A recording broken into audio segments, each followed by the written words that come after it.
نصلي على رسوله الكريم أما بعد بزرگان محترم،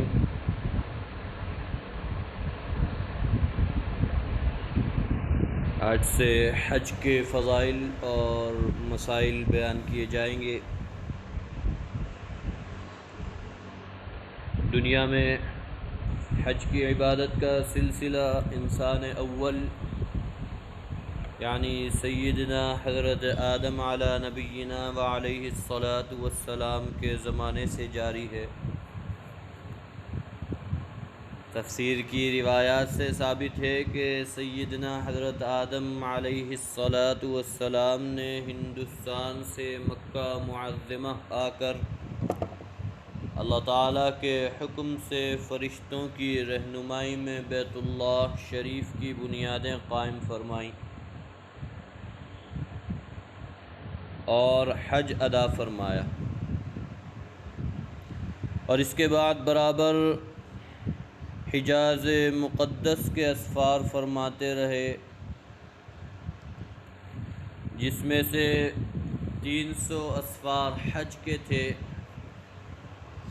اور 700 اسفار عمرے کے لیے فرمائے۔ یہ حضرت آدم علیہ نبینا وعلیہ الصلاۃ والسلام نے اللہ کے حکم سے حج شروع کیا۔ یہ دنیا کے پہلے انسان تھے جن کو دنیا میں بھیجا گیا تھا،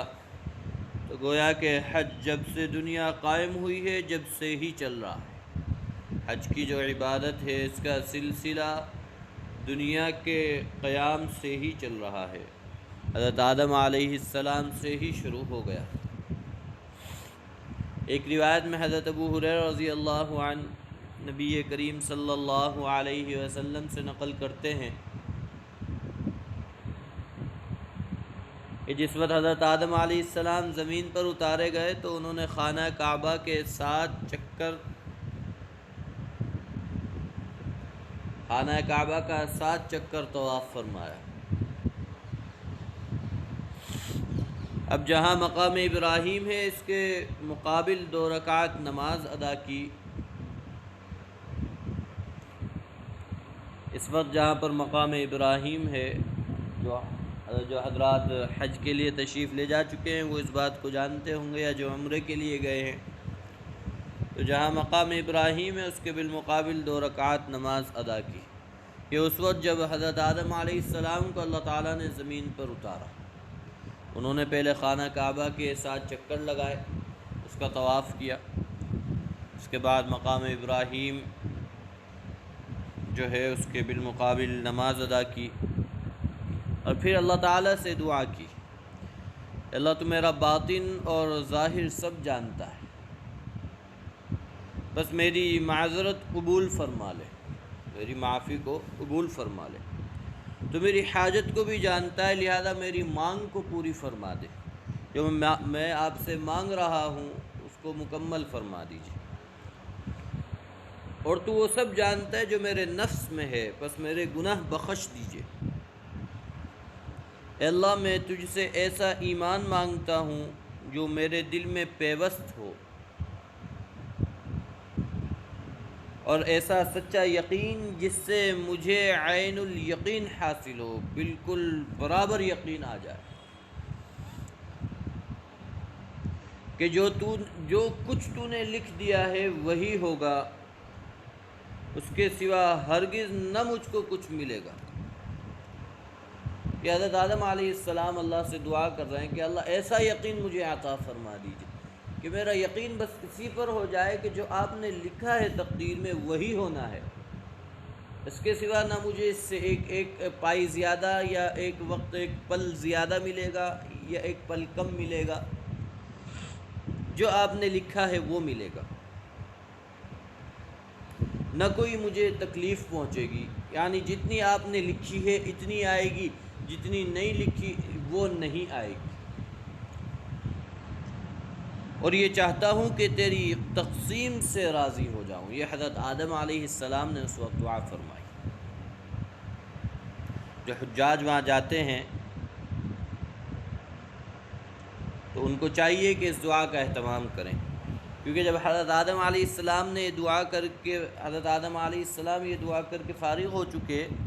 تو حق جل شانہ نے وحی بھیجی کہ ہم نے تمہاری خطا بخش دی، ہم نے تمہاری خطا بخش دی،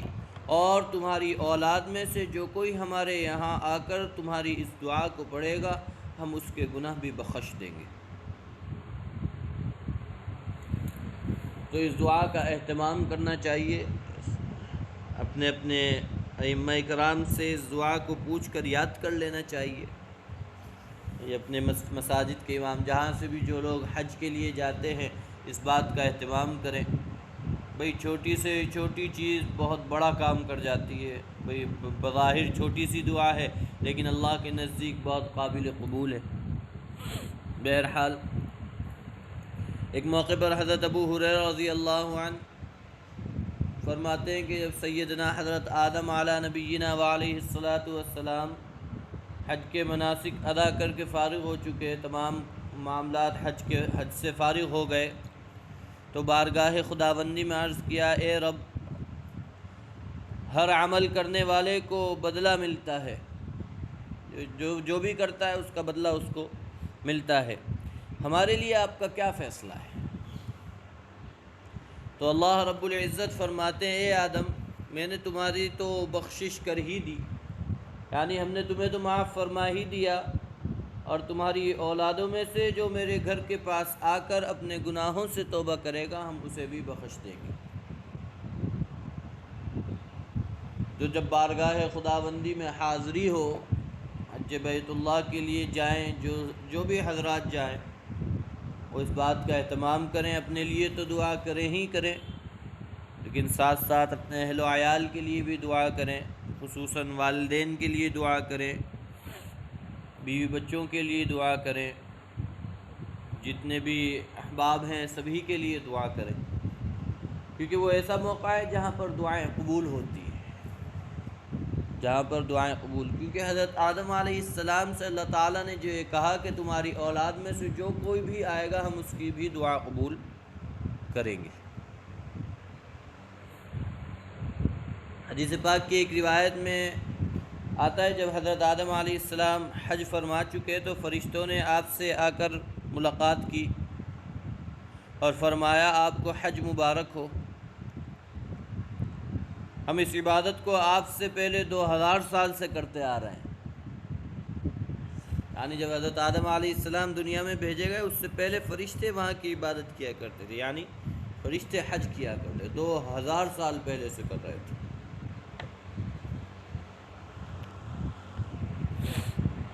حضرت آدم علیہ السلام نے پوچھا کہ تم لوگ طواف کرتے ہو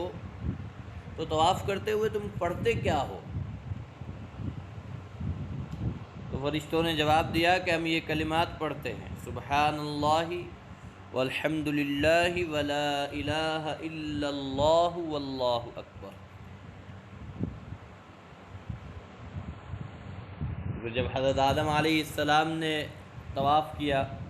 تو اسی کلمے کی کثرت فرمائی۔ بعض حضرات اس پر زور دیتے ہیں کہ بھئی اگر یہ کلمہ طواف میں نہیں پڑھا گیا تو طواف مانا نہیں جائے گا، وہ صرف چکر کے چکر ہی رہ جائیں گے، گویا کہ آپ نے صرف چکر لگائے۔ ایسا نہیں ہے بھئی، طواف خود ایک عبادت ہے، طواف اس کا چکر خود ایک عبادت ہے، تو یہ ماننا یہ غلط فہمی ہے، اس کا ازالہ کرنا بہت ضروری ہے۔ تو تمام ساتھی اس بات کی طرف بھی توجہ دیں کہ بھئی یہ کلمات ان کلمات سے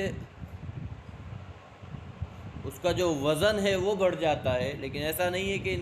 یہ کلمات ادا نہیں کریں گے تو طواف ہی نہیں ہوگا۔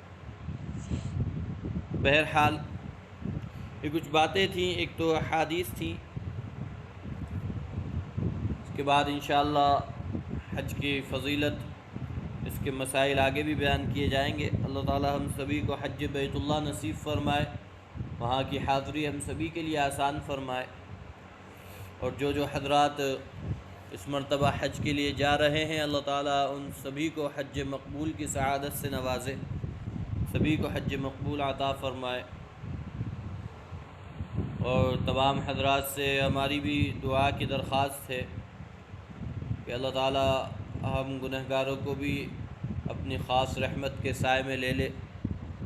اور ہمارے جتنے بھی گناہ ہیں اپنی رحمت سے ان سبھی کو نیکیوں میں تبدیل کر دے۔ دعا فرمائیں جو بھی حضرات جا رہے ہیں، اللہ تعالیٰ ہمیں بھی وہاں کا دیدار نصیب فرمائے، اور حج بیت اللہ ہمیں بھی نصیب فرمائے، وہاں کی حاضری ہمارے بھی مقدر میں لکھ دے۔ تمام حضرات دعا بھی کریں۔ حجاج سے دعا کروانا اس کی بھی بہت فضیلت ہے بھائی، حجاج سے دعا کروائیں، ان کو چھوڑ کر آئیں مقام تک۔ ہو سکتا ہے تو بھائی جیسے یہاں سے احمد آباد تک جاتے ہیں لوگ، وہاں سے ایئرپورٹ سے اڑتے ہیں، تو احمد آباد تک جائیں۔ جو حضرات بمبئی سے جا رہے ہیں، اگر جا سکتے ہیں بمبئی تو ان کو چھوڑ کے آئیں بھائی، یہ سعادت کی بات ہے، ان سے دعا کی درخواست کریں۔ تو بہرحال تمام ساتھی اس بات کی طرف فکر کریں، اور جن حضرات پر حج فرض ہو چکا ہے نہیں جا رہے ہیں بھائی، وہ جانے کی فکر کریں۔ جب اللہ نے نوازا ہے بھائی، اس کی وعیدیں بھی بہت ہیں، جیسے اس کی فضائل بھی ہیں اسی طرح اس کی وعیدیں ہیں، تو تمام حضرات اس بات کی فکر کریں۔ اللہ تعالیٰ مجھے بھی حج بیت اللہ نصیب فرمائے، اور تمام حضرات کے لیے وہاں کی حاضری مقدر فرمائے، آسان فرمائے، وہاں کی حاضری نصیب فرمائے۔ وآخر دعوانا الحمدللہ۔